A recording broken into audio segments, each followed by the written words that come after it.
श्री सच्चिदानंद सतगुरु साईनाथ महाराज की जय। साईं भक्त अनुभव में आज की कथा। काशीबाई हंसराज। हंसराज की विधवा वानी जाति, आयु लगभग 45 वर्ष, साकोरी निवासी। मैं और मेरे पति 20 वर्ष पूर्व शिरडी गए थे। मार्गशीर्ष दिसंबर सन 1916 में राधा कृष्ण माई की मृत्यु के बाद हम वहाँ गए। 6 महीने तक वहीं पर रुके।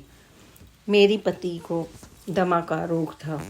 नासिक के नरसिंह बाबा महाराज ने मेरे पति को बताया था कि उन पर किसी प्रेत आत्मा का प्रभाव था, जिस कारण हमारे घर में बच्चों का जन्म नहीं होता था और तुम्हें शिरडी साईं बाबा के पास जाना चाहिए। वे तुम्हें 2 थप्पड़ मारेंगे और झाड़ फूंक करके प्रेत आत्मा को हटा देंगे। इसलिए हम साईं बाबा के पास आए थे। साईं बाबा ने मेरे पति को 2 थप्पड़ मारे और कहा, प्रेत आत्मा भाग जा। उस समय से हम वहाँ रहने लगे।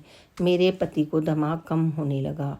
सुबह तो उन्हें कुछ तकलीफ होती थी, लेकिन रात को दमे के कारण तकलीफ नहीं होती थी। शिरडी आने से पहले उन्हें दिन रात तकलीफ रहती थी। 6 महीने वहाँ रहने पर मेरे पति को दमा से सुबह होने वाली तकलीफ भी बंद हो गई। इसका वर्णन करने से पूर्व मैं बाबा के एक चमत्कार के विषय में बताऊंगी, जिसके कारण मेरे पति के स्वास्थ्य में सुधार हुआ।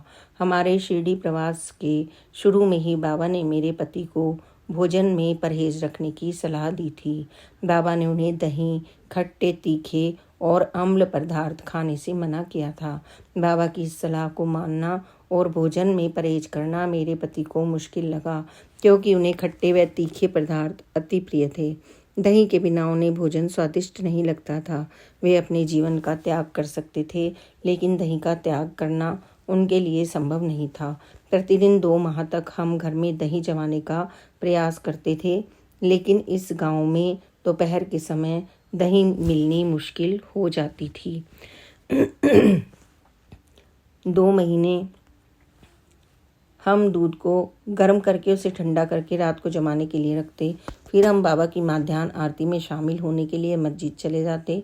प्रतिदिन लगातार 2 महीने तक एक बिल्ली ना जाने किस प्रकार हमारी अनुपस्थिति में हमारे रहने के स्थान पर अंदर घुसकर छलांग मारकर दही के मटके तक पहुंच जाती, सारा दही पी जाती।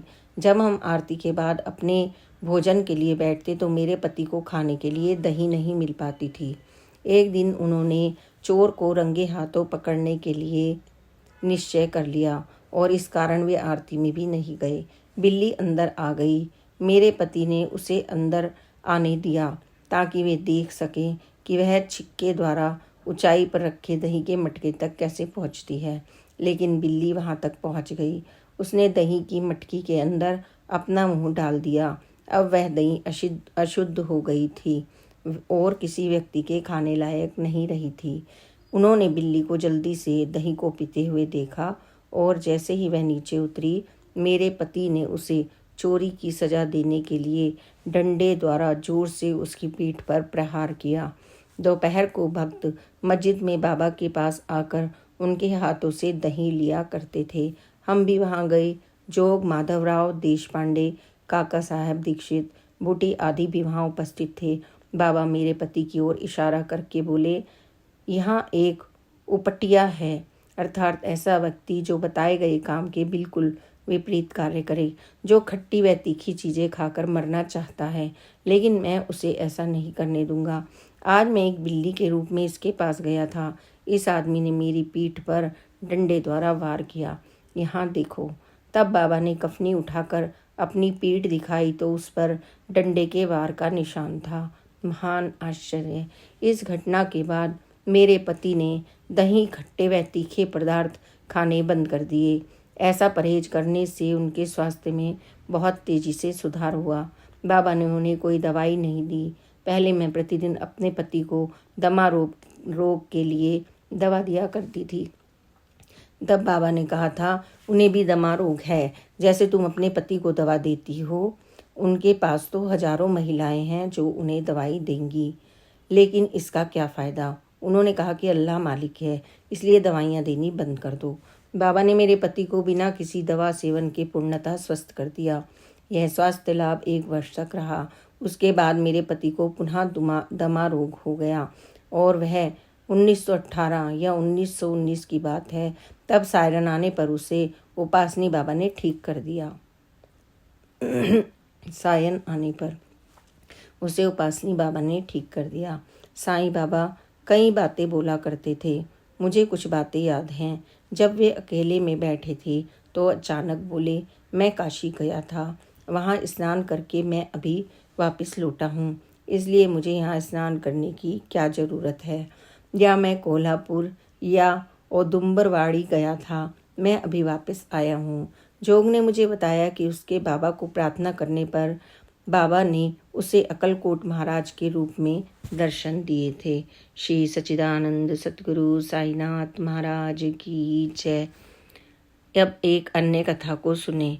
भजन गाकर अपना पेट भरने वाले 4 महार द्वारिका माई में आए और भजन गाने की आज्ञा मांगने लगे। बाबा ने आज्ञा दे दी। वे लोग सभा मंडप की दीवार के साथ बैठकर भजन गाने लगे। भजन समाप्त होने पर बाबा ने श्री केलकर को उन कीर्तनकारों के लिए 4-4 गज कपड़ा लाकर उन्हें देने की आज्ञा दी। केलकर ने कपड़ा लाकर दूर से ही उन महारों की ओर फेंक दिया। यह देखकर बाबा द्वारिका माई में अपने आसन से उठकर खड़े हो गए। उन्होंने केलकर का हाथ अपने हाथ में पकड़ा और वह कपड़ा उन्हीं के हाथ से महारों के कंधों पर डलवाया। बाबा ने केलकर से कहा, आप तो हरि भजन करने वालों में से हो, फिर भी छूत अछूत का व्यवहार क्यों करते हो। हर एक मनुष्य को जन्म देने वाला परमेश्वर ही है। हम सब उसी की संतान हैं। इस तरह का भेदभावपूर्ण व्यवहार क्या भगवान पसंद करेंगे। इन घटनाओं के समय सगुण राव वहाँ उपस्थित थे। श्री सच्चिदानंद सतगुरु साईनाथ महाराज की जय। बाबा की प्यारी प्यारी लीलाओं को सुनने के लिए और उनके प्यार को प्राप्त करने के लिए please like and subscribe this channel. Om Sai Ram, जय साई राम, ओम साई राम।